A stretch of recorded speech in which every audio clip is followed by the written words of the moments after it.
Welcome everybody to the Alliance Day 2 of the annual meeting for 2022. We're very, very happy to have you here. My name's Amanda Bryden. I'm the Global Head of Child Protection, Advocacy and Policy at Save the Children, and I also co-lead the Alliance Advocacy Working Group. A quick few housekeeping things before we start. There will be Arabic and French speaking in the session today, so please make sure you've selected the interpretation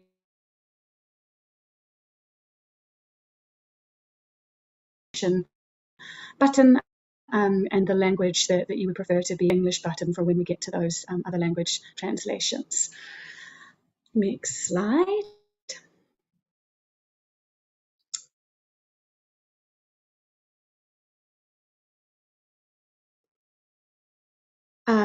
Closed captioning will also be a session. It would be really great if people can keep their videos on, and when we come to the Q&A session, I'm very happy for people whose questions we've selected to come off mute for those. Next slide, please. This is the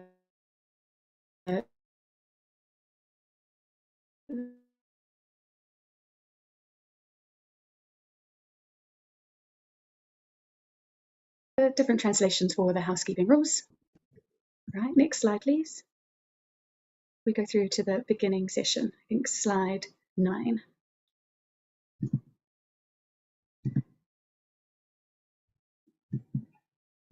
Great, and brilliant. So just a quick message as well on code of engagement. So please respect any confidentiality, listen actively to the session, be open to meeting new people.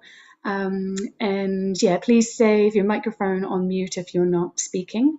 We're in for a super exciting session today, so really, really happy to have you all here. Next slide, please.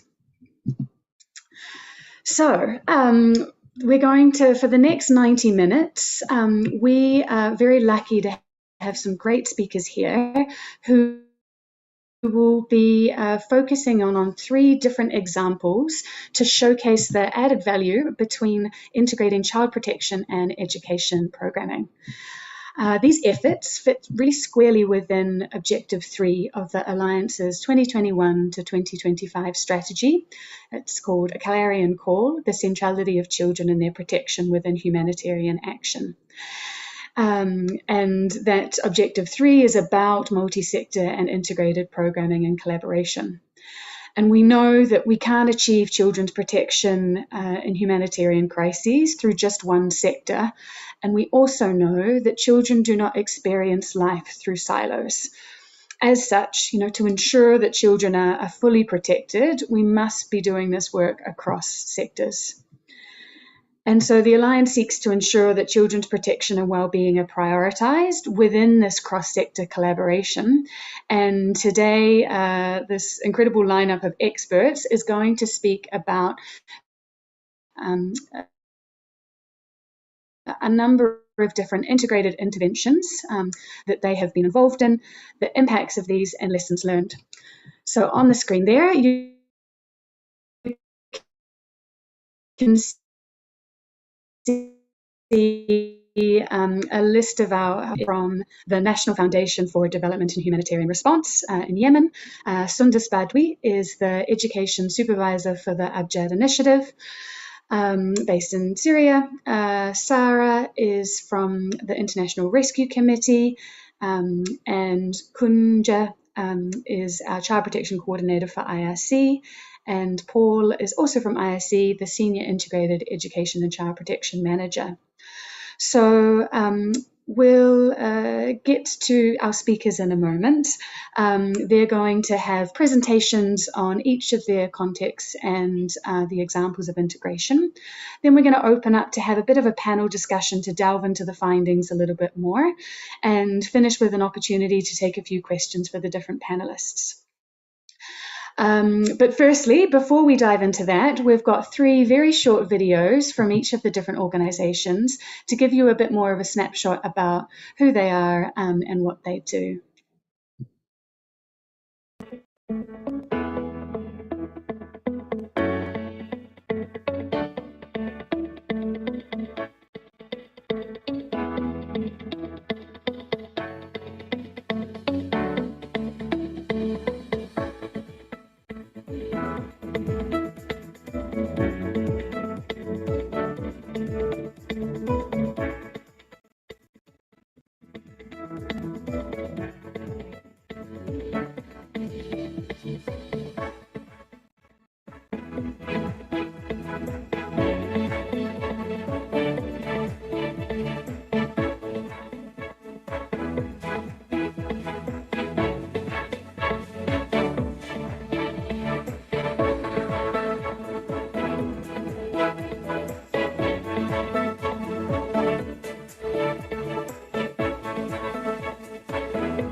سندس بدوي من مبادرة أبجد للتعليم. أنا معكم لنتعرف أكثر اليوم على فريق أبجد. تفضلوا معي. عم نتشارك مجموعة صور لأطفال أبجد. هدول الأطفال مو برحلة تخييم ولا مشاركين بمجموعة ألعاب. هدول الأطفال عم يتم تقديم التعليم لهم بطريقة إبداعية ومميزة. في حدا عنده فكرة في أي مكان من العالم عم يتم تقديم التعليم لهدول الأطفال؟ في سوريا وتحديداً في الشمال السوري. مين نحن في مبادرة أبجد للتعليم؟ مجموعة من الشباب والشابات من مختلف الاختصاصات وموزعين بكل أنحاء العالم. بدأت الفكرة لما نحن كشباب سوري فكرنا كيف ممكن نتساعد مع بعض ونقوي بعض ونعمل فرق ونترك أثر بهذا المجتمع. الأزمة السورية خلقت مجتمع متفكك رغم أنه في كل الخبرات العلمية والمهنية، لكن ما قادر أنه يستفيد منها. لذلك اجتمعنا على اختلاف أماكن تواجدنا، خططنا مع بعض، اشتغلنا مع بعض من 2018 حتى اليوم قدرنا نوصل لهذا النموذج من العمل الجماعي. خلال هاي الفترة كلها كل حدا مننا اشتغل على تمكين مهارات الفريق، اشتغلنا على أنه نكتسب مهارات جديدة، نتعلم ونعلم. الكرامة كانت من الأساسيات اللي حاولنا نحافظ عليها، سواء كرامة المستفيد أو اللي عم بيقدم الخدمة. في مرات نجحنا وحققنا الهدف، وفي مرات ما حالفنا الحظ وما قدرنا نحقق النجاح اللي نحن بنتمناه، لكن نحن سجلنا هاي الأخطاء لنتعلم منها، ولساتنا مكملين لنوصل لرؤيتنا بمجتمع متنوع متضامن يتعلم ويتطور. اخترنا التعليم لأنه التعليم حاجة أكيد في هاي الأزمة السورية، ولأنه التعليم هو الأداة اللي ممكن تساعدنا نعمل تغيير بالمجتمع. مع الأسف الأزمة السورية تركت كتير أطفال خارج التعليم. وفق تقرير لليونيسف في عنا 2 مليون طفل سوري خارج التعليم، عشرات الآلاف منهم موجودين في مخيمات الشمال السوري. 1300 مخيم في الشمال السوري 175 مخيم فقط بتوفر فيه مدارس، 1127 مخيم لا يضم مدارس. ليش نحن اليوم بهذا المؤتمر؟ نحن معكم اليوم لنتشارك بتجربتنا. عملنا نظام مؤشرات تعليمي بتتابع الطفل بشكل يومي وأسبوعي وشهري. هاي المؤشرات ساعدتنا بشكل كتير كبير إنه نوصف حالات الأطفال. هدول الأطفال قد يكونوا عم يتعرضوا لإساءة، عمالي أو إهمال. في حالات قدرنا نحن بخبراتنا أنه نتدخل ونساعدها، في حالات تمت إحالتها لأطراف شريكة تعمل في مجال الحماية، لكن لسه في كتير حالات أطفال عم تنتظر جهة تتمكن أنها تتدخل وتأمن لها الحماية. شكراً لكم ولاستماعكم.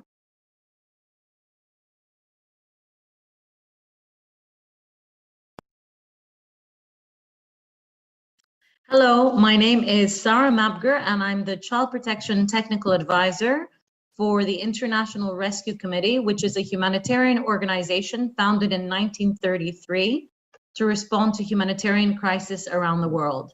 IRC has numerous sectors, like many other organizations in the aid sector, but we found increasingly that the need to integrate between child protection and education while preserving our specialty in each sector is becoming even more critical than it has been in the past. And we're recognizing that in order for children to be safe when they access education in displacement contexts, in conflict or natural disasters, they absolutely need to have the support of child protection actors as well to integrate into education.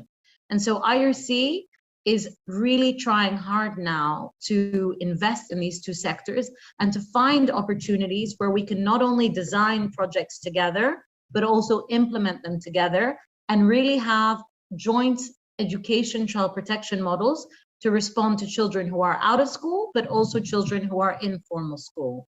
We also recognize that the different services that we have can be used for different cohorts of children. So for example, IRC has invested a lot in research in social and emotional learning. And we know that we can use these learnings both for children who are out of school and to try and integrate them into formal education, or at least into basic literacy initially with the support of child protection actors, but then also support children in formal school with social and emotional skills. So we really recognize that in different areas we can really work together, and we see this from early warning systems in school and non-formal learning settings. And we also see it in terms of staff skill set and competencies, you know, the importance of education staff having strong protection skills. But in order to do this, we really need the support of donors and key agencies so that we're actually able to appropriately resource projects like this, which can be complex. And in order to reach out of school children, we need especially big investment and long-term investment, given the complexity of the needs of children who have been out of school for a long time. So moving forward for this specific presentation, you'll be hearing from one of IRC's flagship programs called the Peace Project, which is implemented in Niger, Cameroon, and Nigeria. And it's funded by ECHO. And this is really seen as a pilot project to integrate education and child protection. My colleague Koundja Mayoubila will be presenting on the learnings from the extreme north in Cameroon, and he's the Education and Child Protection Coordinator. And my colleague Paul Bagambe will be presenting from Nigeria, from Maiduguri, on the implementation of the Peace Project and the lessons learned from there. And he's the Senior Program Manager for Education and Child Protection. So we really look forward to being in the session with you, but also advocating even more for resources to be given to agencies to really truly integrate in a meaningful way so that we can make sure children are safely accessing education and are also receiving appropriate protection services to decrease the level of risk that they're exposed to. Thank you. Great, thanks very much for that. I think really exciting to see the work these organizations are doing. So before we go into individual presentations, just wanted to do a little bit of a poll for our audience participation. So that should hopefully be popping up on your screen. And if you can tell us, how familiar are you with child protection and education integrated programming? 5 being an expert, 1 being new to the topic. And this will give us a bit of an idea about the knowledge and expertise that we've got in the audience today.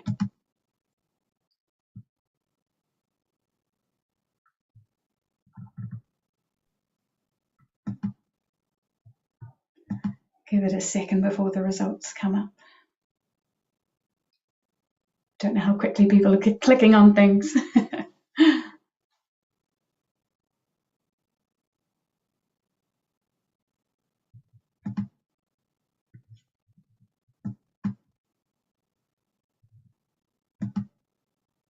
Do we have the results in? Oh, there we go. Okay, we've got a really good spread today, which is fantastic. A couple of people new to the topic, a couple of experts, and then a bunch of us sitting in the middle. So hopefully everyone will be getting something out of the session today. But please, as we go through, if you've got questions, do put them in the chat, and we'll see how much time we've got at the end to answer some of these as we go through. So without any further delay, I'd like to introduce Ahlam Ahmed, the Education Program Manager for the National Foundation for Development and Humanitarian Response, who's going to talk a little bit more about their intervention in Yemen.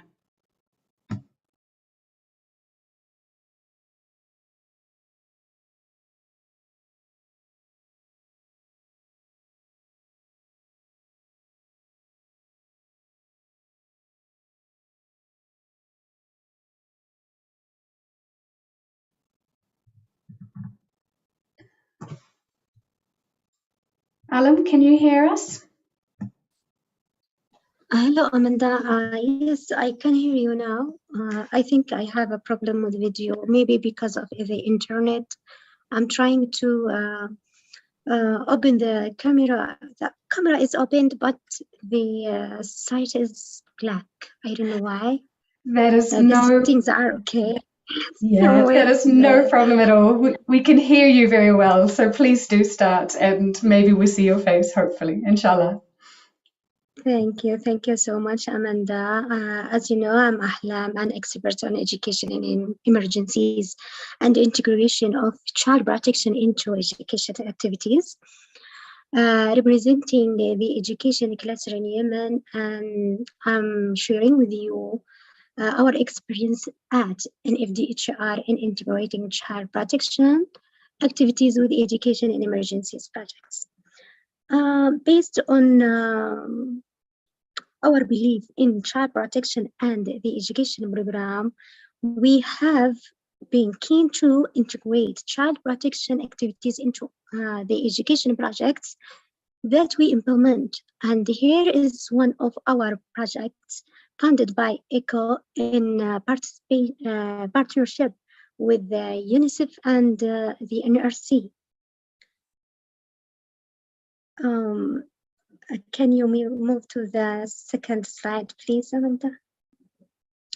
Session objectives. The first objective of this session is to highlight the importance of EIECP integrated interventions in Yemen and other countries with similar context profile.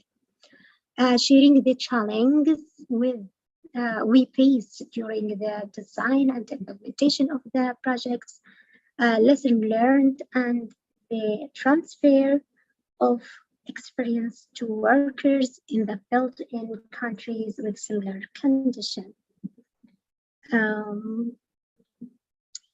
This project is designed to provide continued access to quality education and child protection services for 14,000 and 1,708 10 teachers and social workers with non-formal educational activities integrated with the child protection activities like safe school protocols, case management, PSS, and raising awareness of 20,000 community members about the importance of education and child protection.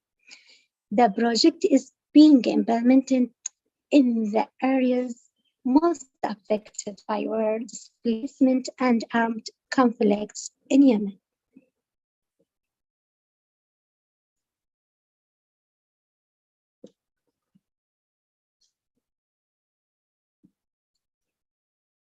Can you move to the second slide, please, Amanda?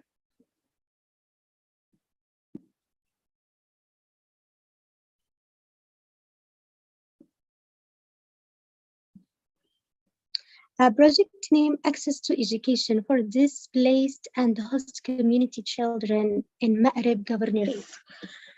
This project is designed specifically for the displaced children and targeted Maghreb Governorate. Maghreb Governorate, the governorate that hosts the huge number of displaced children from around Yemen.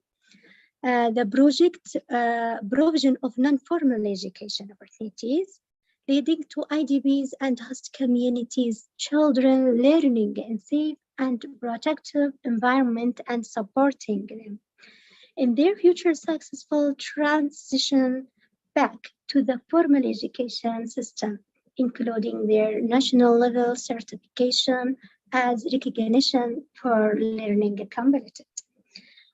This project designed for a 1 year. Donor is ECHO via UNICEF. It targeted 14,000 children who are out of school for 1 year or less, where they are targeted by catch-up classrooms, and the students who are out of school for more than 2 or 3 years with ALP classrooms. The interventions that are being implemented in this project, the first one, safe school protocols, contribute to the protect education from attack by rolling out communities or commitments from the Safe School Declaration and the application of Safe School protocols through training. 800 school community members, 400 teachers, and 14 students on the school protocols, Safe School protocols.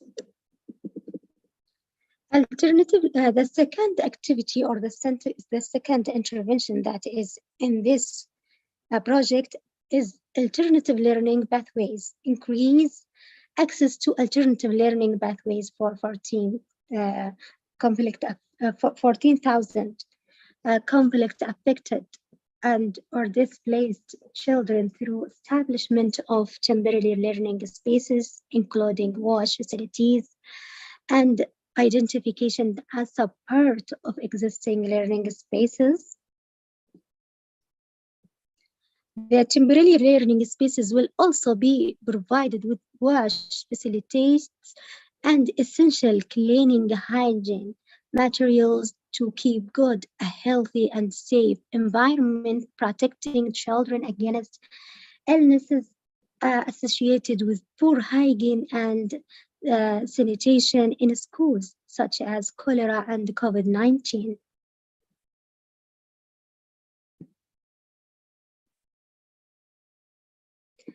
Community-based classrooms also increase secure and safe learning environment for conflict-affected and displaced school-aged children through the establishment of 210 temporary learning spaces with integrated child protection services based on the results of the needs assessment. In addition, additional existing learning spaces will be identified in schools or other buildings fit for the purpose. Performance-based teacher incentive also to support 810 teachers in collaboration with UNICEF, including additional temporary teachers through provision of monthly performance-based allowance in selected districts to ensure teachers can be present and teaching. School teaching learning recreational materials will be provided to community sensitization, sensitize 2,000 community members on the importance of education and life-saving and life-sustaining messages, including those linked to hygiene, health, nutrition, and child protection, availability of services, and psychosocial support. Training community members will create a community-based support system for children accessing safe education opportunities. Regarding to child protection, we are supporting the education program that established in the targeted government with psychosocial support and minor risk education. We provide an integrated package of child protection services, including psychosocial support and minor risk education in learning spaces and schools, establishment of safe referral pathways, and case management of the most vulnerable children for referral to medical and other protective services identified in and out of learning spaces based on endorsed identification and referral standards, operating procedures.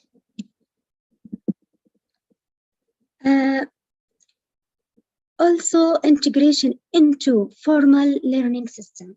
The whole goal or objective of this program is to support integration of children into the formal education system, linking temporary education services to the formal system, ensuring sustainability through supporting referral to and registration in existing formal education and supporting children's psychosocial support and child protection needs. School referrals support increased observation capacity of existing formal schools in locations with increased population movement. Guidelines for harmonized approach to pathways and referral will be revised and included in the training package.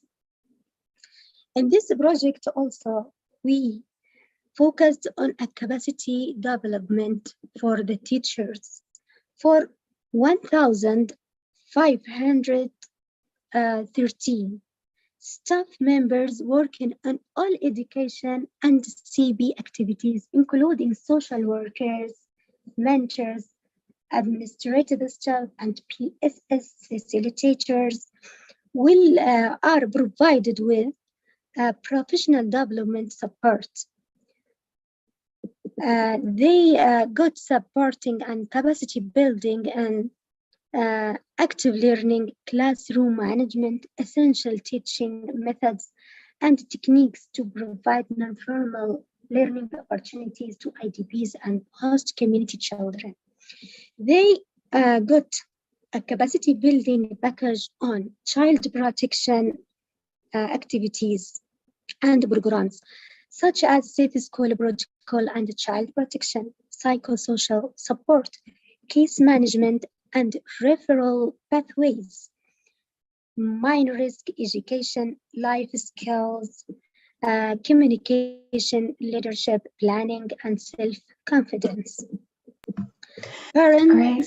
Sorry, Alem. I'm just gonna come in there. I don't mean to cut you off, but we have a little bit more time in the panel to be able to go into the objectives and challenges and lessons in the way forward. Are you okay if I hand over to Sundus for a bit of a spotlight on their intervention, and we can come back to you in the panel? Yes, sure, Amanda. Perfect. Thanks very much, Alem. I think great to hear about what a complex project it was with so many multi-sector interventions for this. I'm very happy now to be welcoming Sundus from the Abjad initiative.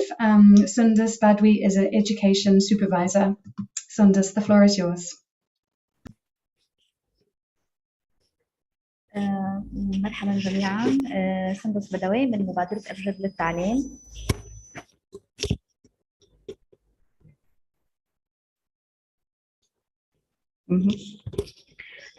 تعرفتوا على الفريق من خلال الفيديو والفكرة الأساسية لأبجد.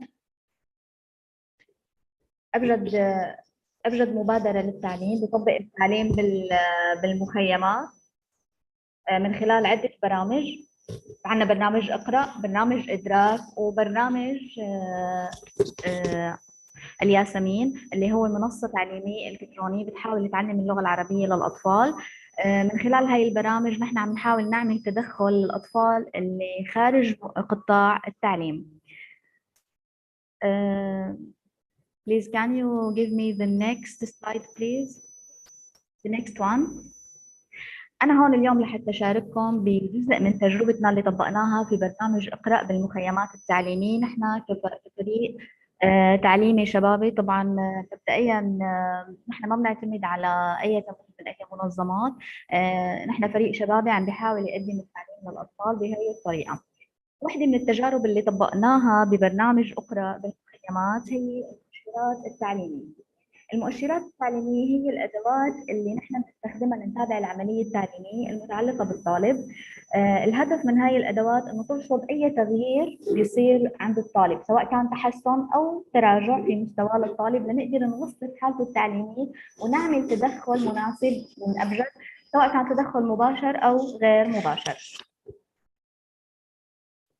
next slide please. هاي المؤشرات التعليمية هي مؤشرات: مؤشر الالتزام، ومؤشر السلوك، ومؤشر الدقيقة الواحدة. مؤشر الالتزام بيرصد التزام الطلاب بالدوام، وهو يتابع بشكل يومي من قبل معلم الصف.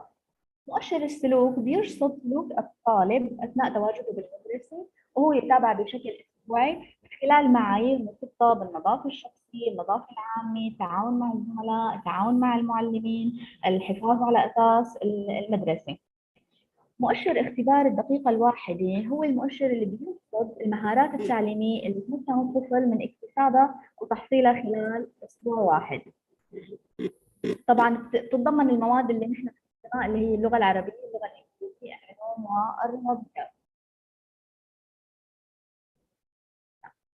Next slide please.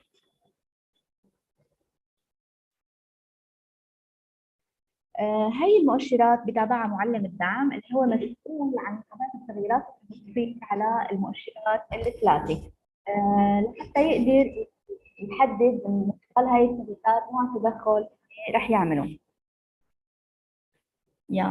Next slide please.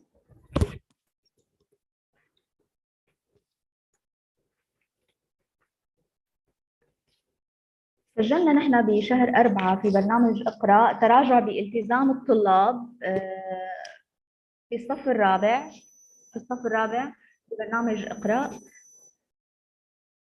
ومعلم الدعم قام بزيارات لكل الطلاب اللي حققوا أقل من 70% التزام، ومن خلال هاي الزيارات وهذا الاستقصاء وجدنا إنه 65% من هذول الأطفال غير الملتزمين عندهم حالات عمالة، و35% من هذول الأطفال عندهم حالات إهمال أسري. رح شارككم هلا بأمثلة من حالات نحن قدرنا إنه نوصفها ونرصدها بمساعدة هاي المؤشرات. من هاي الحالات هي حالة الطفل بائغين اللي هو طفل تمام عنده 10 سنوات من الصف الرابع في مخيم الإيمان. هذا الطفل سجل تراجع كثير بالتزامه، لذلك قام معلم الدعم بعدة زيارات لأهل هذا الطالب، ومن خلال هاي الزيارات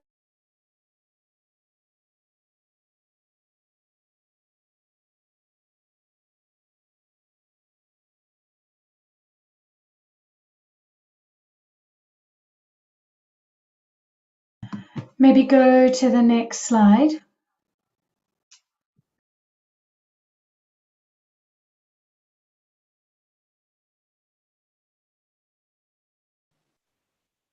I think there is a problem in Sundus internet.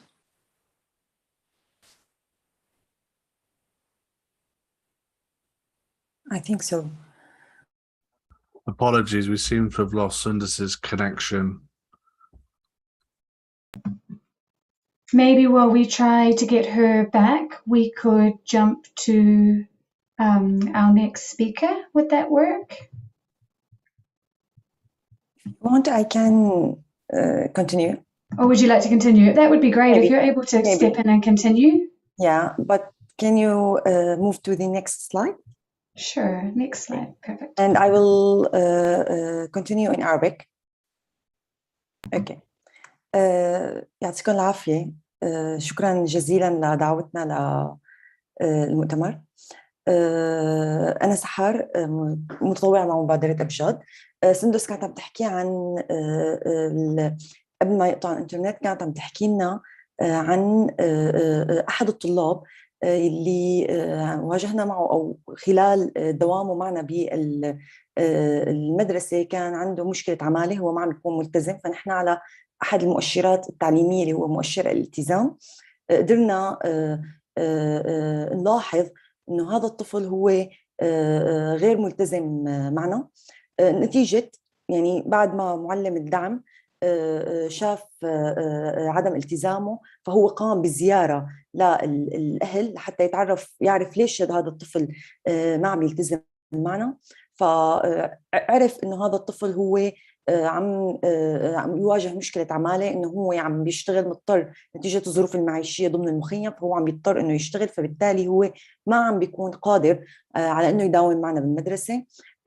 حاولنا نحن نتواصل مع الأهل، نحكي بضرورة وأهمية التعليم، نحكي إنه حالة المخيم هي حالة مؤقتة وهن حيطلعوا بعدين يروحوا لمكان مستقر، فالتعليم هو حيكون مهم وجيد لهذا الطفل.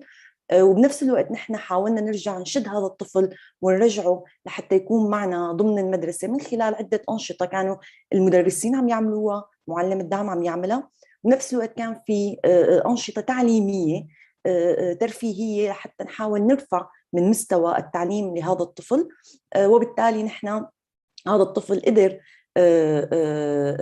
خلال تقريبا 5 شهور إنه هو يلتزم معنا، وحقق بنسبة الالتزام كانت 80%، وقدر إنه هو يجتاز الصف الرابع ونجح إلى الصف الخامس. Next slide please. أوكي. كمان عنا حالة تانية واللي هي أحد الأطفال كمان ضمن أبجد، الطفل ميم. هو عمره 10 سنوات، هو طفل كان عم بيظهر عليه بعض السلوكيات اللي شوي كانت غريبة. كان في إما تخريب للممتلكات المدرسة أو كان في سلوك عنيف وجدناه نحن خلال تعامله بالصف ومع أصدقائه. معلم الدعم ومعلم الصف هن عملوا مثل تحليل هذا السلوك، قدروا يفهموه، قدروا تماما يحددوا شو عم يصير معه، واتجهوا باتجاه المنزل عند الأهل. ف من خلال بعض المؤشرات اللي رصدوها خلال زيارتهم للأهل عرفوا إنه هذا الطفل عنده عم بيواجه عنف أسري. فنحن فوراً كجهة تعليمية نحن ما فينا نكون عم نتدخل بشكل مباشر لحماية هذا الطفل، ولكن حاولنا نحن من خلال الأنشطة الغير المختصة إنه نكون عم نساعد هذا الطفل. وبنفس الوقت نحن كنا عم نقدم بعض الأنشطة والخدمات الغير مختصة، وكنا عم نحاول نعمل تشبيك مع جهة مختصة لحماية الأطفال حتى هي تكون عم تتولى الأمر، حتى هي تكون عم تتواصل مع الأهل بشكل مباشر، عم تتواصل مع الطفل بشكل مباشر حتى يعملوا له أي فحوصات إن كان نفسية أو جسدية. Next slide. I think Sundus with us now. So Sundus, you can continue. شكرا سحر لأنك كملتي، شكرا كثير. من خلال الأمثلة والتجارب اللي خبرتنا عنهم هلأ سحر، نحن بنشوف قديش في ترابط بين عملية التعليم وعملية الحماية، قديش نحن من خلال هاي المؤشرات اللي هي بالأصل هدفها إنه نحن نقدر نعرف هذا الطفل قديش في عنده تغيير بحالته التعليمية، قديش نحن قدرنا نوصف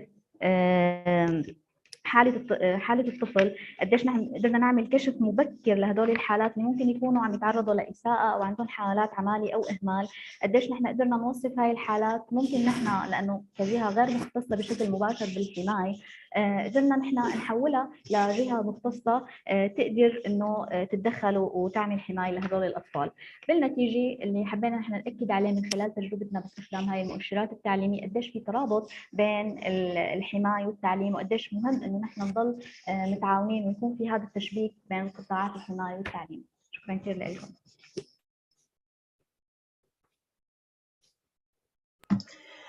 Thank you, Sundus and Saha as well for stepping in with our connection issues. I think really fascinating to hear about how well the systems can work together in that early detection and then that referral to the specialised services. So I'm looking forward to hearing more about that in the panel. I'd like to introduce our next speaker. So Koundja Mayoubila is the Child Protection Coordinator for the International Rescue Committee, and he's going to give a very quick snapshot about their program, Protective and Adaptive Education Approaches for Children in Emergencies. Over to you, Koundja.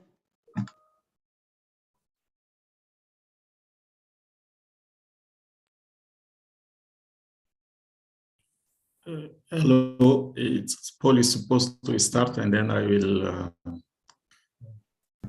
Okay, very short, sorry, my mistake. So first then we have Paul Bagambe, who is the Senior Integrated Education and Child Protection Manager for IRC. So Paul, please, my apologies, you first and then Koundja second.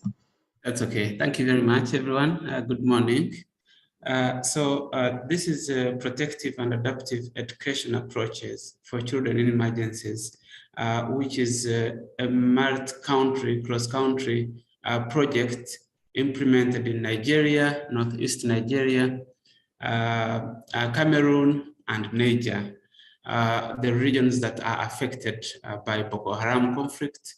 And I would like to say that this is a pilot funded by ECHO, and we are very grateful to ECHO for their support, but also for their strong advocacy to integration of protection and education. Next slide, please. Keep going.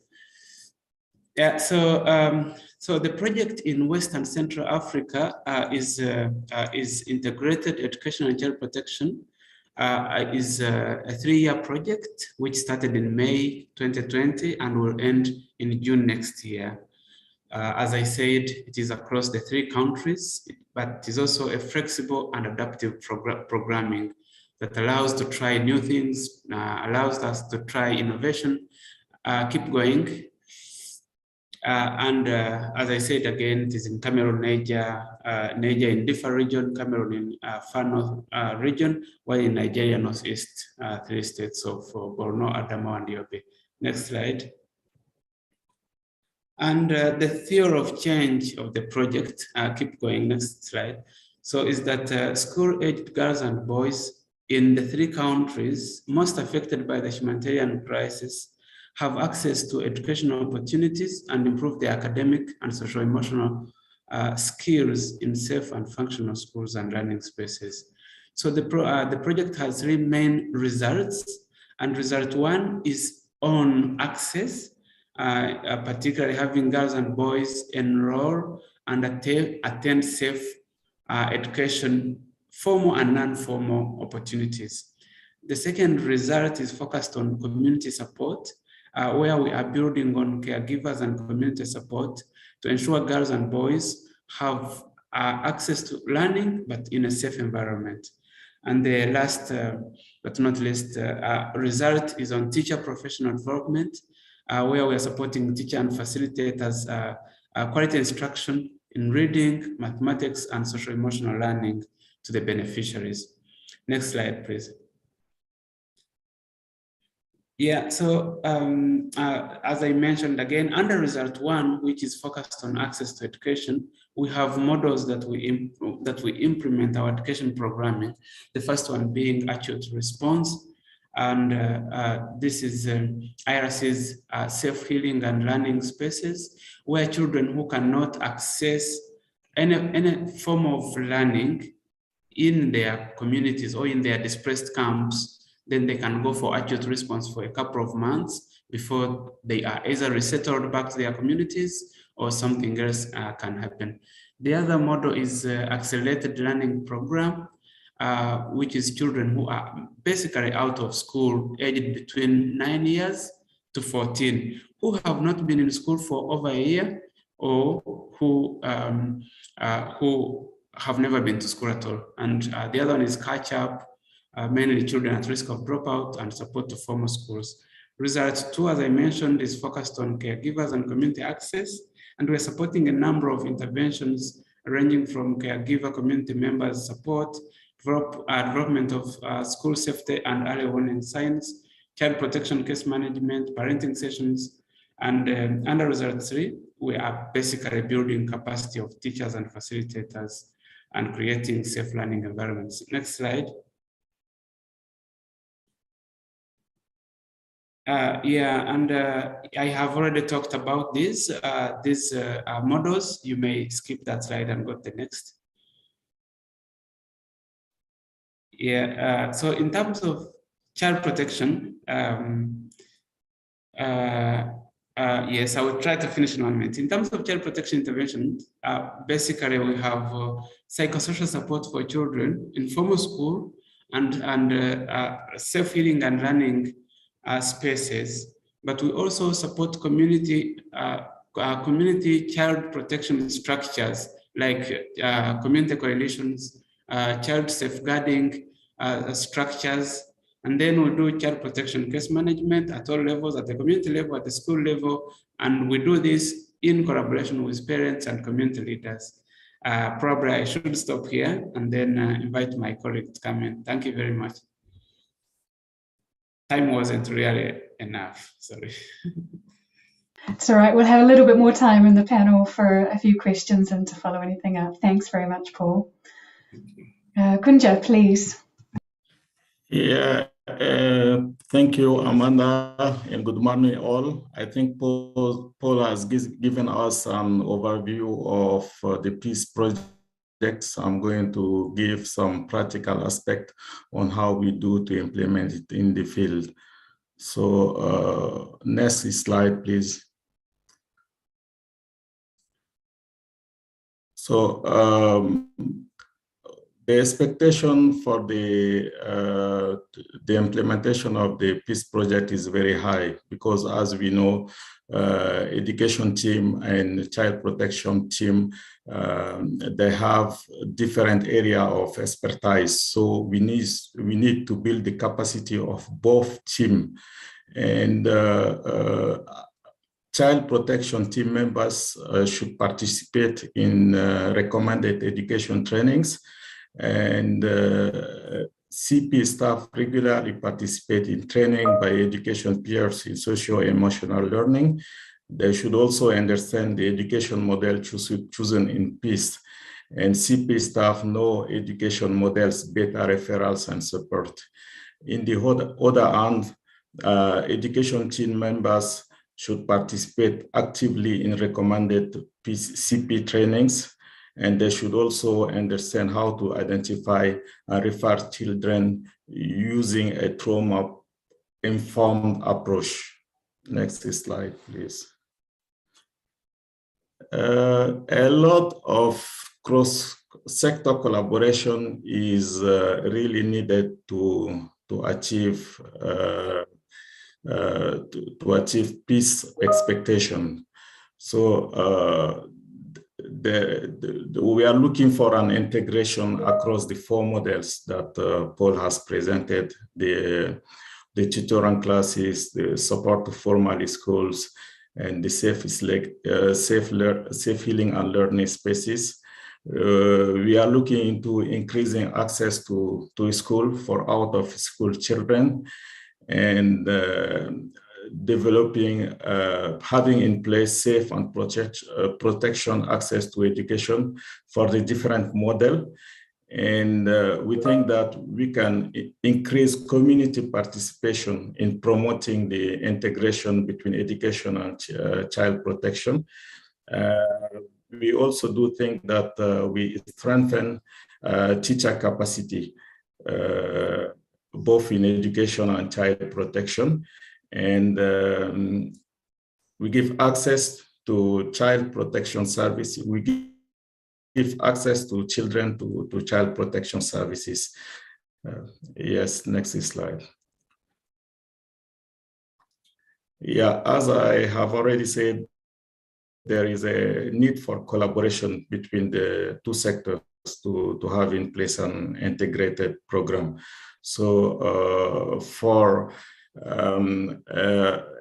to have in place an early warning system, we need really to coordinate between education and child protection teams, because we do not only implement early warning education system in the schools, but we implement in communities and in safe spaces also. So this requires a really tight collaboration between the two sectors. And the social and emotional learnings I provided both through education and child protection activities. And we need to improve staff competency and knowledge to make on collecting data on children disability, to make our activities more inclusive.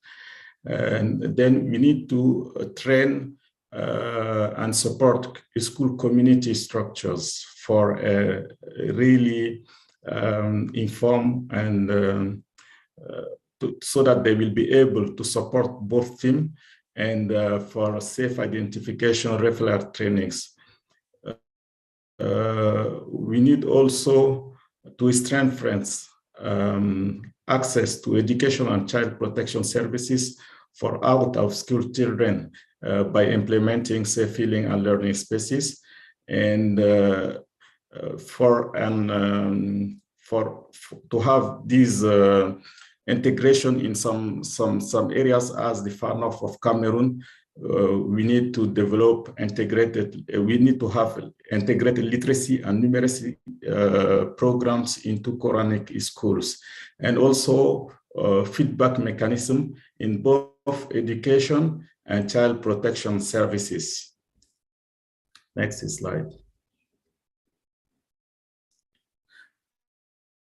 So how do we integrate, do we have in place integrated child protection and education activities into formal schools?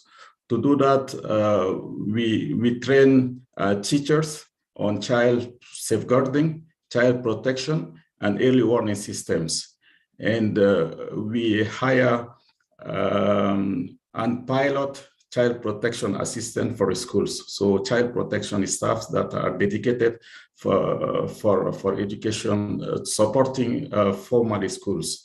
And we have an integrated early warning system officer who is also dedicated to support community and education schools to implement the early warning systems plans.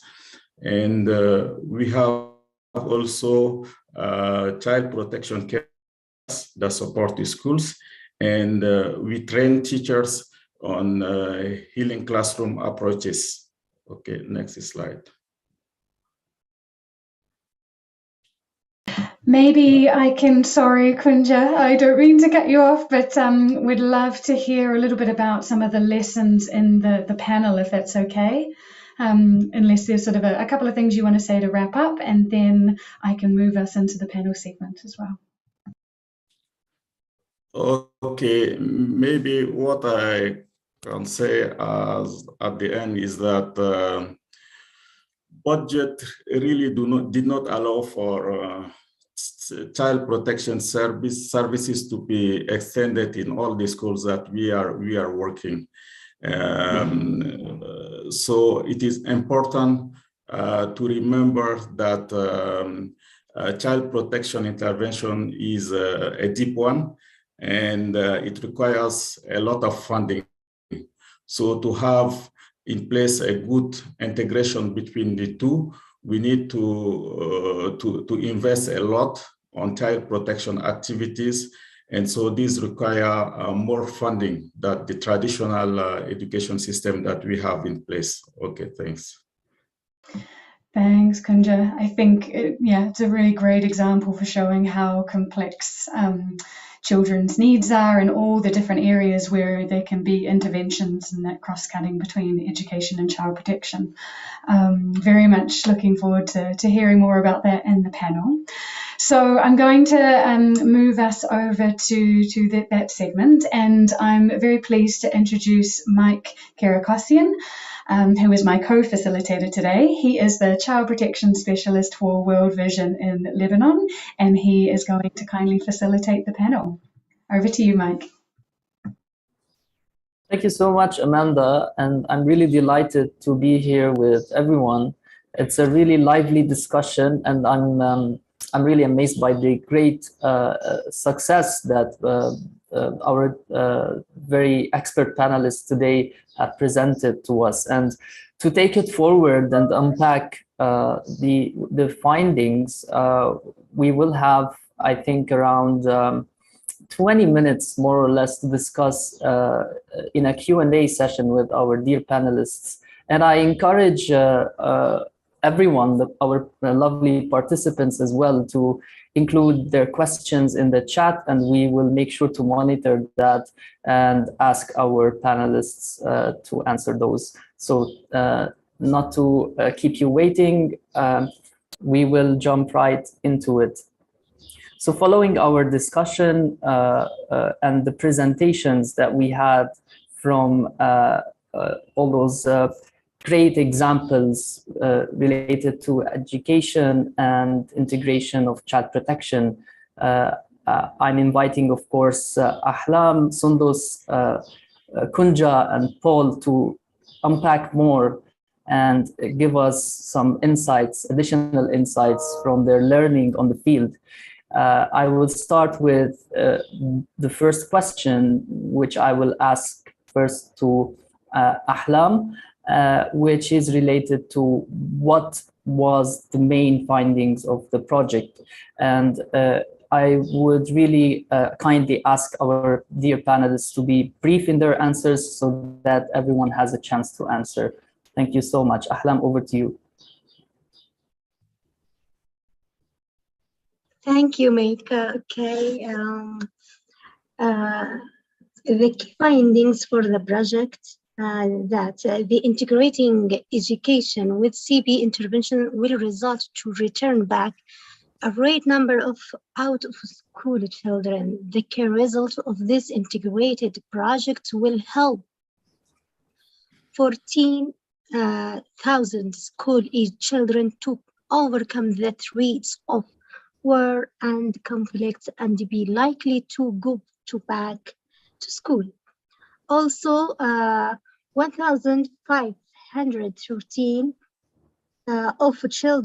of teachers, social workers, mentors, administrative staff, and PSS facilitators got a capacity building in the most important areas of CB and EIE, which contribute in facilitating the integration between education and child protection in future, and increase the opportunity of out-of-school children to enroll in schools and get their right to education in a protective and safe environment.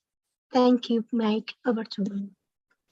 Thank you, Ahlam, so much for your input. And of course, we cannot stress more how important for children to be included in school, especially during this time after the COVID situation and all the ongoing strife that is happening.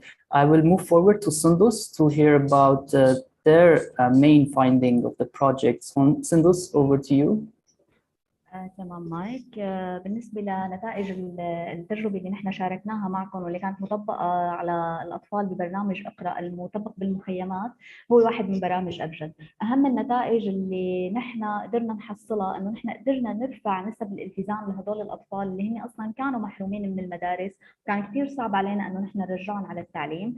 من خلال نحن هاي المتابعة اليومية والأسبوعية والشهري قدرنا نرفع نسب الالتزام لأكثر من 85% بالمخيمات. كمان نحن قدرنا نخفف من نسبة الأطفال المعرضين للعمالة من خلال إنه نحن طبقنا معهم تجربة تعليم من خلال تطبيقات إلكترونية، فقدرنا هيك إنه نحن نجذبهم أكثر للتعليم ونساعدهم ونحميهم من خطر العمالة. فهي كانت النتائج الرئيسية لمتابعتنا من خلال هاي المؤشرات التعليمية. Lovely. Thank you so much, Sundus, for this input. I will move forward with Paul. Can you let us give us some insights from the one main finding in your project, in your setting? Thank you. Alem, can you say that again? Sorry, Paul? Do you want to repeat that, please? Sorry. Yes. The question. If you can share with us one main finding from the project in Nigeria, that would be really interesting. Thank you. Okay, thank you very much. In terms of one main finding, I would say that one, this integration has created an opportunity for a holistic service provision and approach to children. So the children that we are supporting receive education services, but also receive protection services. And if this project was not integrated as it is, then children would be receiving one end of the services, which would not be sufficient. And the circumstances that these children live in are very dire. So I like the fact that it is integrated and children can receive these double services. Yeah, we have seen that this changes their life in greater ways. Thank you. Thank you so much, Paul. That's in fact a very interesting finding, and I cannot stress enough how important it is for children to get both education and child protection integrated together. Thank you for that. I would like to hear now from the experience in Cameroon. Koundja, can you tell us more about one main finding from your project? Thank you. Yes, thank you, Mike. As Paul has said, the integration requires engagement of different Ministry of Education. Like here in Cameroon, we engage the Ministry of Social Affairs and the Ministry of Education, and we work closely with them. So we are able to give access to children who are out of school to have access to education. And the ones who are about to drop from schools, we provide them child protection support so that they remain in school. So it really makes the system strong. Yeah, thank you. Thank you, Koundja. And with that, I will move to my next question, and that will be to you as well, Koundja, which is if you can tell us more about some lessons learned and the influence of that on future projects.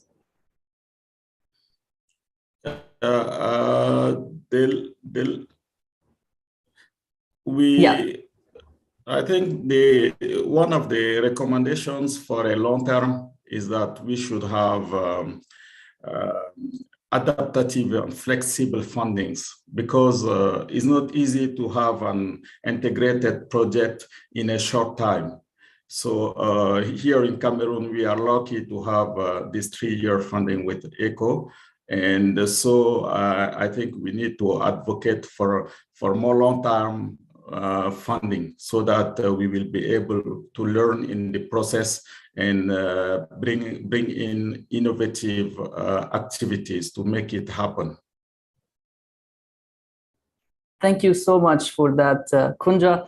I will move to Sara. Sara, in the IRC project, it's based in 3 countries, and the panelists, of course, spoke to Cameroon and Nigeria.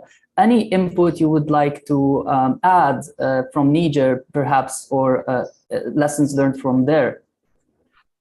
Thank you very much, Mike. Yeah, there are a few. So first of all, my colleagues have already said this, but it's extremely important if you're responding in an emergency to recognize that it's not a 6-month or 1-year process, that children who are out of school or children who are at risk of dropout require longer term support in order to transition from one education model to the other, and that the protection issues are complex. So they need that additional support. And that can only be done if you have a multi-year program where they can transition and receive the protection support as well through the education models. The second lesson learned, or let's say innovations, is that across the 3 countries, each country innovated.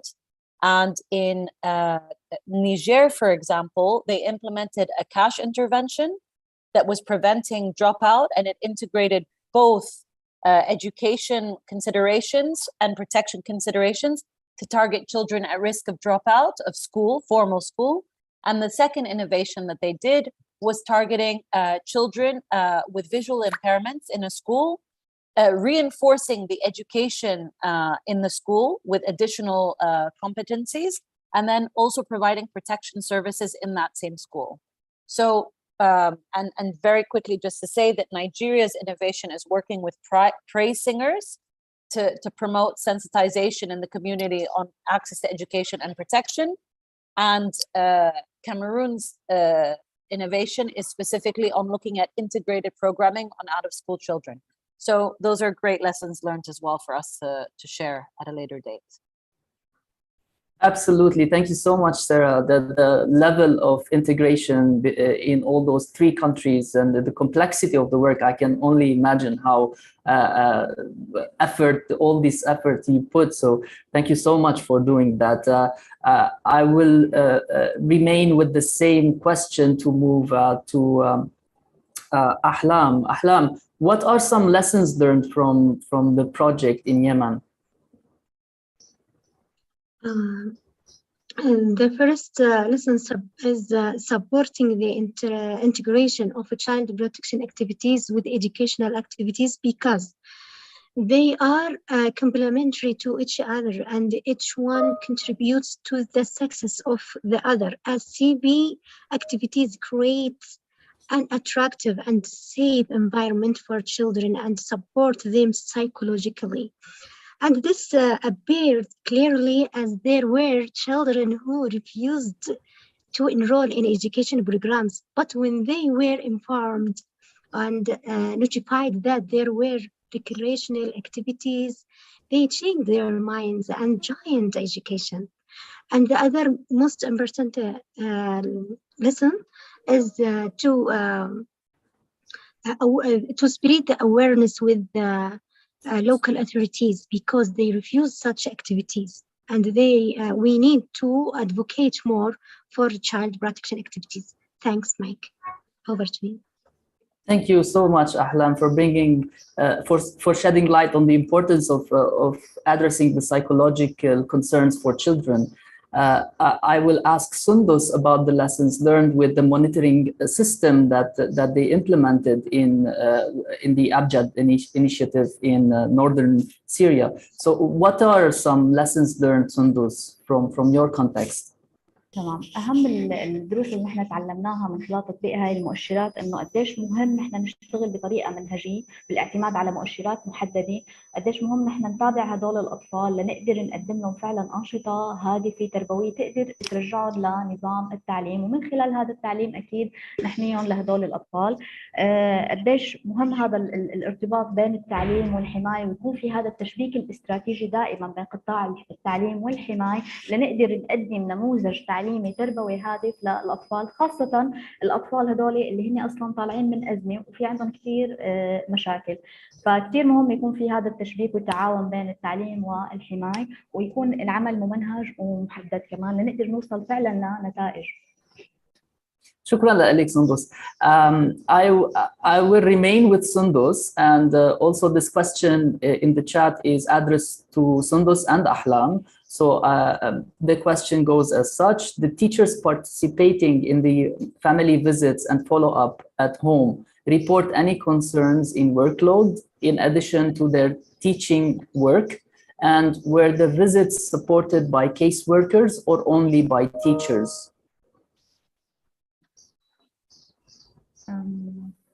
Can you please repeat the question, Mike? Yes, so the question is, the teachers participating in the family visit follow-up at home report any concerns in workload in addition to their teaching work, and were the visits supported by caseworkers or only teachers?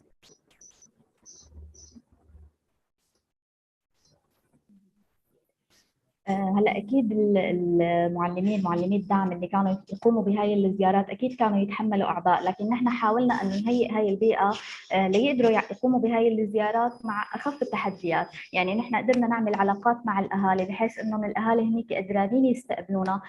خففنا شويه اعباء عن هذا المعلم، هو كان مفرغ بشكل كامل بس لحتى يعمل هاي الزيارات وينفذ هاي الانشطه مع الاطفال. فشوي حاولنا نخفف عن هذا العبء.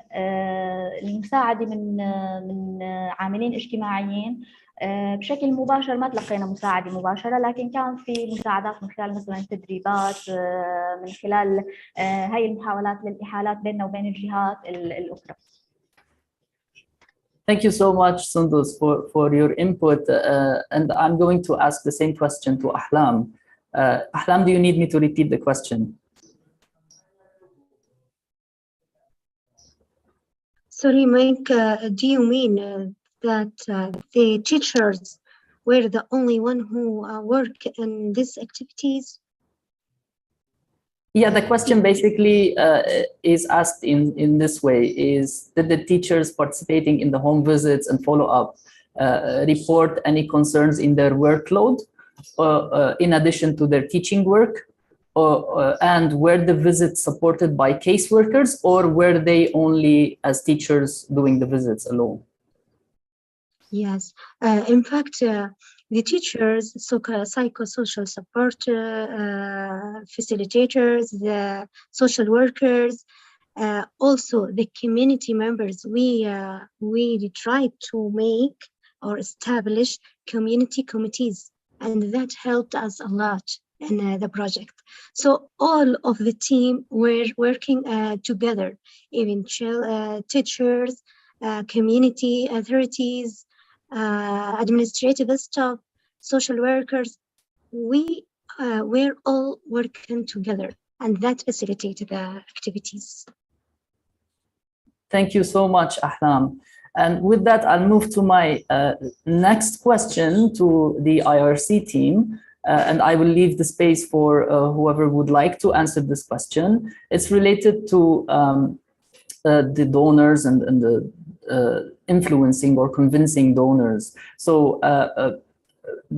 what does ECHO or what did ECHO ask for evidence, basically, noting that it's important to engage with donors and convince them of the project, you know? So what type of evidence did ECHO ask for?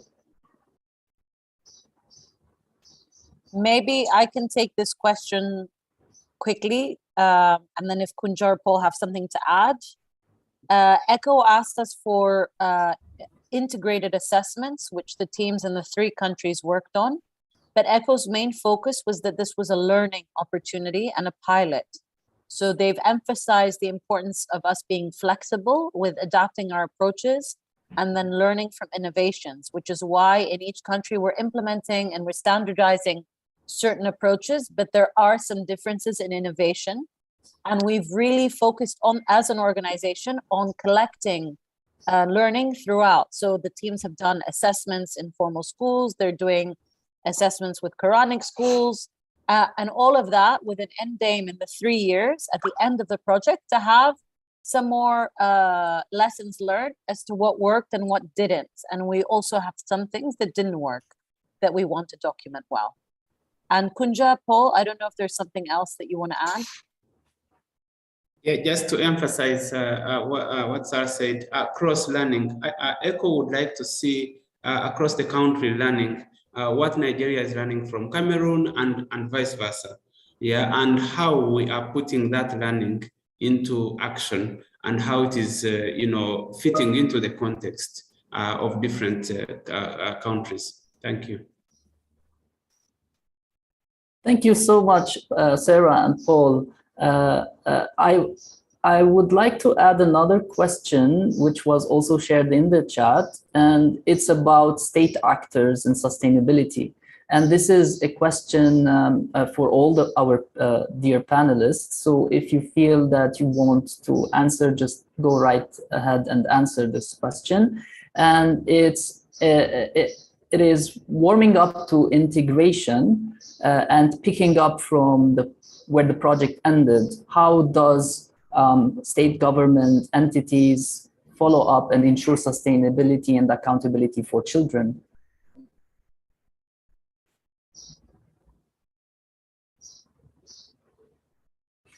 So I will repeat, yeah, go ahead, Paul, sorry. Okay, thank you. Yeah, just to say that Koundja had actually mentioned this, Aryan, how we are carrying along the state government,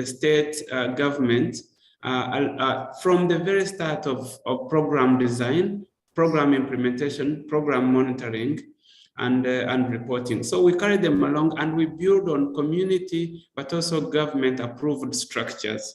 So, and it is these structures that are owning up interventions.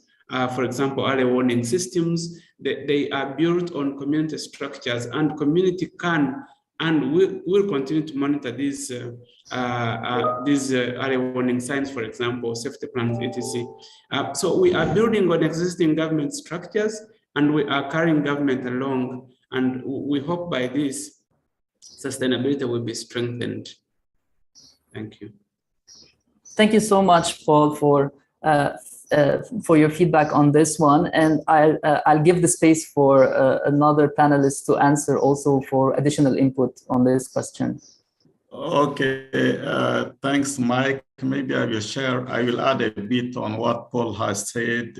In Cameroon, we really succeeded in creating a platform where the Ministry of Education and the Ministry of Social Affairs can meet together, because they know that they need each other to cover some needs, but they didn't get this space. And at the beginning of the projects, we organize usually workshops, accountability workshops for both entities to agree on the activities. So there are a lot of learnings, both for government services and for actors and beneficiaries in the field. So I think that's really a success. And I can also add that we are able to adapt projects. So this is the advantage also of having these multi-country projects. We are able, whenever there is need, to adapt, and so that we will be able to increase the impact. And we really engage the government services and the close collaboration with them to implement the activities. Thanks. That's really great to hear, Koundja, also about how having close ties with the government entities can ensure or contribute to ensuring the sustainability of activities is one important factor in the initial impact of any project. So thank you for that. And with that, I will move to another question by Lean, which is, she says, although I fully agree with integration of child protection and education, there is often a key aspect missing to preventing violence against children at home and in school. Improving livelihoods, alleviating poverty, curbing negative coping mechanisms. Do you agree with that? So I would like to hear from Sundus on this point. Do you agree that there are other factors also that influence and make the situation dire for children? other than violence against children in the household and in schools?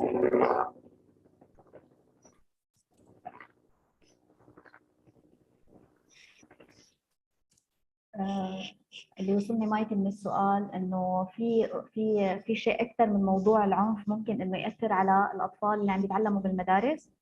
هلا اكيد الاطفال خاصه الاطفال اللي عايشين ازمات من 10 سنين لهلا عندهم كثير تحديات. موضوع العنف هو واحد من هاي التحديات، موضوع التهجير، التنقل، عدم الشعور بالامان، هي كلها تحديات لهدول الاطفال. نحن عم نحاول كمان من خلال التعليم انه نتعامل معها، لانه هي بتاثر بشكل مباشر على التعليم، وبنفس الوقت بتاثر على هدول الاطفال اللي هن رح يكونوا اكيد هن مستقبل يعني هذا المجتمع. فاكيد مو بس العنف، التحديات كثير امام هدول الاطفال. مثل ما حكينا في عنا شعور يعني ما حاسين هن بالامان، اصلا هن غير مستقرين بمكان واحد خلال فتره زمنيه، ممكن انهم يتنقلوا باكثر من مكان خلال سنه واحده. فاكيد العنف مو هو التحدي الوحيد. ما بعرف اذا جاوبت على السؤال او هي النقطه اللي كانت تقصدها الاخت اللي سالت. شكرا لك سندوس. Yes, you did answer part of this question about what are other factors that influence also violence against children, whether inside or outside the schools, but also the part of the question which I will leave the floor for Ahlam also to answer is, do you think it's important to also consider other sectors in integrating child protection to answer to the other needs that contribute to negative coping mechanisms? Sorry, Meg, you mean if it is necessary to integrate other sectors, not only child protection, not only education? Yes, exactly. Yes, to address poverty, to curb the negative coping mechanisms. So, do you think it's important? Do you agree with this? Yes, Mike. For example, in Yemen, I will give you an example in Yemen.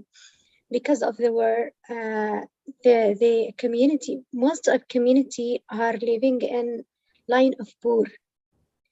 For example, if you integrate also livelihood sector, it is very important to support children, to support families that get a stable income, so they can send their children to a school where is the safe place for them, not to a labor work or something like that. And also wash in schools sector. It is very important to protect children because of the illnesses, because of the for example, COVID-19, cholera, and something like that. CCM and shelter, all of the sectors are complement each other. I don't know if I answered your question, Mike. Yes, you did. Thank you so much, Ahlam. Moving to one, I think one of the last questions for our dear panelists today. So do you think or do you have any recommendations or ideas of CP interventions and tools in education integration that are less costly and thus more easily accessible to countries that do not have and do not invest in a lot of means? So I will repeat the question. Do you have any recommendations or ideas of child protection interventions and tools in education reintegration that are less costly and thus more easily accessible to countries that do not have or do not invest in a lot of means?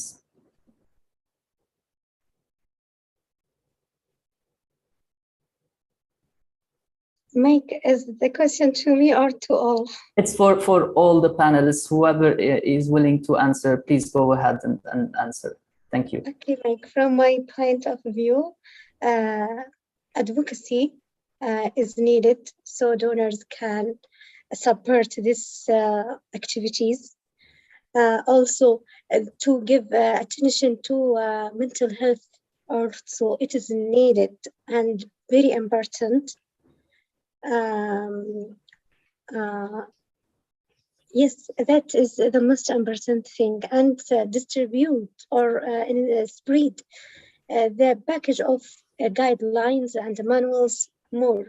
For example, I know about this alliance through Facebook, then LinkedIn. So they need to spread more and to reach people and community authorities, and to know how much child protection is important, and make more advocacy with donors to support such activities. That's it. Thank you. Thank you so much, Ahlam. I can take one more speaker for this question, and I think it would be fair enough to say that we can have a last word for all our panelists today with a takeaway message that we would like to leave our participants with. So who would like to answer to this question? I would like to say something. What I would say is Sarah has already said it. In Nigeria, we have tried praise singers. These are community-based talented people who can sing and raise awareness on protection issues, but also on the importance of education, and focus again on the education for the most vulnerable, for that case, girls, children with disabilities, etc. And we have seen that it is speaking to the community because it creates a memory, and then it generates reflection. What was this person thinking about, singing about? Why are they talking about education and education for the girl child? And then it generates reflection, conversation between communities. And then we have seen that there has been increase in number of communities sending their children to schools, to learning centers. So that is an intervention that has worked and could be adapted elsewhere. IRC also uses, we have our child protection and safeguarding policy, which we sign with whoever comes to intervene, to participate, to collaborate with us. And this is kind of, also is an eye-opener in terms of the responsibility of everybody to protection. And if you sign to it, then you must leave it. So this is a policy that we would be happy to share if others might not have something like that. Thank you. Thank you so much, Paul. And indeed, it is very important to find community initiatives and approaches that can strengthen and contribute to reintegration of children in schools. That's a very important point. I will move to Sundus. I see your hand is up, so please go ahead. شكرا مايك. كنت أنا بس حابة ضيف شغلة أخيرة عن موضوع إنه التعليم خاصة بالبلدان اللي عم تعيش أزمات.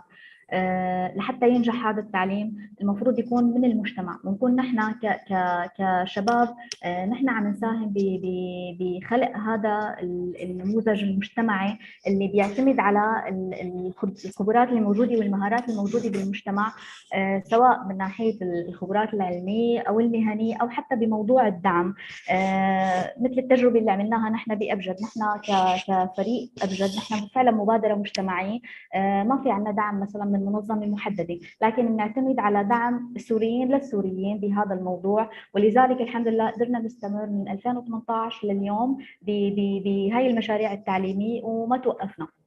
فبس كانت الفكرة الأخيرة اللي حبيت أضيفها إنه نحن إذا فعلا حابين نستمر بحماية تعليم هذول الأطفال، لازم يكون هذا التعليم نابع من المجتمع نفسه بمبادرات مجتمعية، بجهود هذا المجتمع نفسه ومهاراته.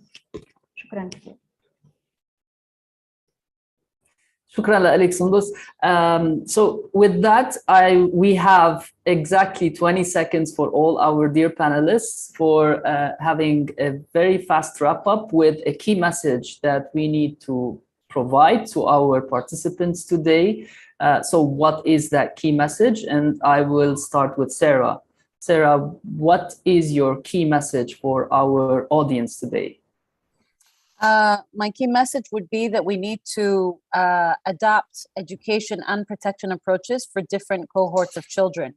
So integration will look different in a formal school where maybe you're strengthening the existing system and training teachers in safeguarding and child protection and referring to case management where needed, versus more costly but very critical interventions for the most vulnerable children who are out of school, who absolutely require targeted work between child protection actors and education actors, and who will require more investment in terms of time and transition. So I would say that we should not exclude one because it is a more expensive intervention, because they are at higher risk, but both have a value. Thank you so much. Thank you so much, Sarah. That's a very important point indeed. With that, I move to Ahlam. Ahlam, what is your key takeaway message to our audience today? Thank you, Meg. Advocating and encouraging the integration of child protection activities with education activities to create more impactful results, as education is not complete without ensuring child protection, and education is one of the most important rights of the child and its protection and ensuring a secure future for him. Thanks. Indeed, thank you so much, Ahlam, for your key takeaway message. And I move to Sundus. Sundus, what is your key takeaway message for our audience?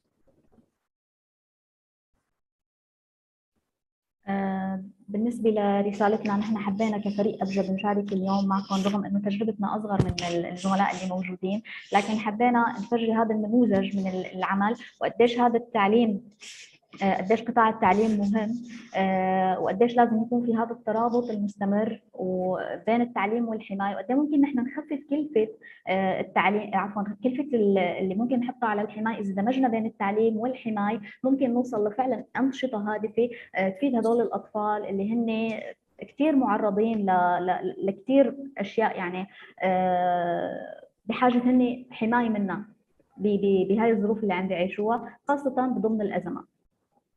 Thank you so much, Sundus, for your key takeaway. And I give the floor to Koundja for your key takeaway message to our audience today. Yes, thank you, Mike. I think in a conflict-affected setting, it is important to integrate the two sectors, education and child protection, because most children don't go to school because of their vulnerability. And that's something we could not address in an education, just with the education sector. So, and also most children leave schools because of their vulnerabilities also. So the fact of having them integrated help us respond to their needs that we cannot support when we are just intervening in one angle. Yeah, so it is important, and for that we need to build the capacity of all the stakeholders, engage community, engage government services, and also build the capacity of the staffs of the project so that they will be able to come up with ideas or activities that can that are relevant to the context. Okay, thank you. Thank you so much, Koundja, for your key takeaway message. Paul, what key takeaway message would you like to deliver to our audience today? Yeah, thank you very much. And yeah, thanks everybody who has shared the key takeaways. For me, I would like to say that we all work in difficult settings, and we are working with children who are the most vulnerable and most marginalized and facing severe challenges that anyone can imagine. So I would like to encourage all of us that whatever intervention that we do, it makes a difference to that beneficiary that receives it. So I want to encourage all of you, keep doing it, keep going an extra mile. Thank you very much. Thank you so much, Paul. And I believe with that last takeaway messages from our expert panelists today, we come to a closure to this Q&A session, which was very lively, insightful. I learned a lot from our expert panelists. Thank you so much for being here today. And with that, I am also aware that there are some questions that are left unanswered, unfortunately, due to time. And we will make sure to take those questions and to submit them to our expert panelists for later on to answer. Thank you so much, and I give the floor back to Amanda. Thank you, everyone. Thanks, Mike, and thanks to all our panelists. I think that was a super exciting discussion to start the day. I'm buzzing with energy and want to be heading straight out to be implementing programs and talking with colleagues and being able to document these lessons learned for our advocacy work. If you could just stay on the line, David, one of our producers, is going to have a couple of announcements, but thank you all for your participation, your engagement, to all the prep from our speakers and everyone working behind the scenes to make this happen today. Thank you. Over to you, David. Thank you very much, Amanda, and many thanks to you and Mike and all the terrific speakers from today's panel. I'm David. I've been one of your producers today. I'm just here to remind you to go, if you would, well, first of all, to fill in a feedback form. I've just put it into the chat. We would very much appreciate it if you could share your thoughts on the session today. And also, please do make your way back to the Philo page. On the welcome page, you'll find a link to Welo, where you will be able to meet. It's a virtual coffee lounge. You'll be able to meet some of the speakers from various sessions and chat to the other people attending the event. And also, you will have the opportunity to take part in some of the infographic discussion sessions to find out more about what is being done in these very, very important areas. Thank you so much for attending, and we wish you a wonderful conference.